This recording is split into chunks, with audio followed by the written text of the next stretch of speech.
आप लोगों को प्रेस कॉन्फ्रेंस की जा रही है आज अभी पिछले दिनों भारतीय जनता पार्टी सरकार की कन्नौज की प्रभारी मंत्री और उसके एक दिन पहले यहाँ के जो राज्य मंत्री असीम अरुण जी, उन्होंने ये चित्रोत्सव किया था और एक प्रेस कॉन्फ्रेंस की थी कि भाजपा के 9 साल बेमिसाल। तो मैं ये कहना चाहता हूं आप लोगों के माध्यम से कि पूरे प्रदेश में भाजपा के तो 9 साल और 12 साल लगभग हो गए केंद्र के, तो ये 21 साल हो गए। 21 साल भाजपा के जनता बेहाल, कन्नौज का बुरा हाल। ये मैं बताना चाहता हूं आप लोगों के माध्यम से कि इतने वर्षों में कन्नौज के लिए इतने मंत्री होते हुए उन्होंने क्या काम किया।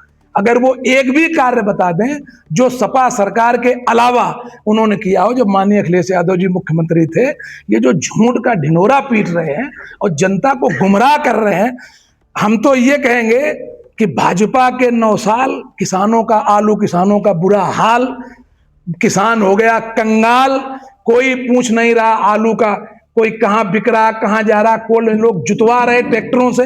सरकार की कोई नीति नहीं है। अगर सरकार चाहती तो सरकारी एक एमएसपी निर्धारित करते, किसानों का आलू खरीद सकती थी। और आलू बेल्ट है कानपुर, फर्रुखाबाद, कन्नौज, इटावा, मैनपुरी, फिरोजाबाद, आगरा, हाथरस, 10-12 जिले हैं। अगर सरकार चाहती तो यहां का आलू खरीद के 10-10 किलो बाकी 40-50 जिलों में बंटवा देती, तो भी आलू का दाम बढ़ जाता। पूरे प्रदेश में आलू नहीं होता है, इधर मध्यांचल से खरीद के, लेकिन कोई हाल नहीं। आलू मंडी का बुरा हाल, परफ्यूम पार्क पे इत्रोत्सव मनाया जा रहा, टेंट के कनाते लगा के, कम से कम बोर्ड लगे कल्याणपुर से लेके और एटा, मैनपुरी, इटावा तक, लेकिन परफ्यूम के नाम पे क्या किया है भाजपा सरकार ने। आपका बहुत तेजी से कहा जा रहा है कि आप बीजेपी के पदाधिकारी को माला बना रहे हैं, क्या कहेंगे? देखिए ऐसा है, वो मेरे पिताजी ने एक कॉलेज की स्थापना की थी सन 1964 में, मेरे पूजनीय पिताजी ने। उसके प्रबंधक हैं वो लोग, भाजपा के हों, किसी को हमें क्या लेना, वो विजय सिंह कनौजिया जी। उन्होंने मेरे पिताजी के, चूंकि वो फाउंडर मेंबर थे और उनकी शिक्षण कार्य करते समय स्कूल में ही हार्ट अटैक से दर्दनाक मृत्यु हो गई थी, तो उनकी स्मृति में उन्होंने एक पंडित ज्ञानन लाल स्मृति द्वार बनवाया था। उसमें कई अधिकारियों को, प्रदेश लेवल के, जिला लेवल के, सबको बुलाया था।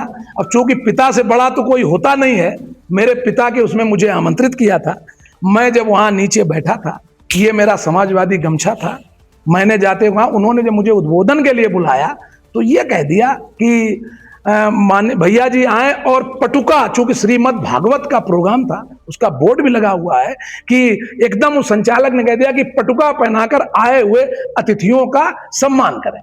तो मेरी सामाजिक और उस जगह की मर्यादा शिष्टाचारी ये नहीं थी कि वहां चाहे कोई बैठा होता कि उसको मैं छोड़ देता। तो डिप्टी डायरेक्टर, DIOS, जिला जज भोपाल, कई लोग वहां बैठे थे, तो साथ में केवल वो पटुका एक सामाजिक शिष्टाचार में पहना दिया। ये समाजवादियों का नहीं है ऐसा कि हम किसी का, अपने किसी वैसे धार्मिक या पारिवारिक मंच पर शादी ब्याह, वहां कोई अपमान मैंने नहीं किया। और मैंने भाषण में अपने तुरंत कहा, ये मेरा पटुका समाजवादी, मैं समाजवादी का मुख्य प्रवक्ता हूं। और मैंने ये भी कहा कि मंत्री जी कुछ नहीं करेंगे। अगर आपने मेरा वीडियो देखा हो, और जब भैया की सरकार बनेगी, आप लोगों ने अगर पढ़ा हो चलते चलते, तो जो बताना वो करवा देंगे। तो उस पर मेरी बहस भी हुई।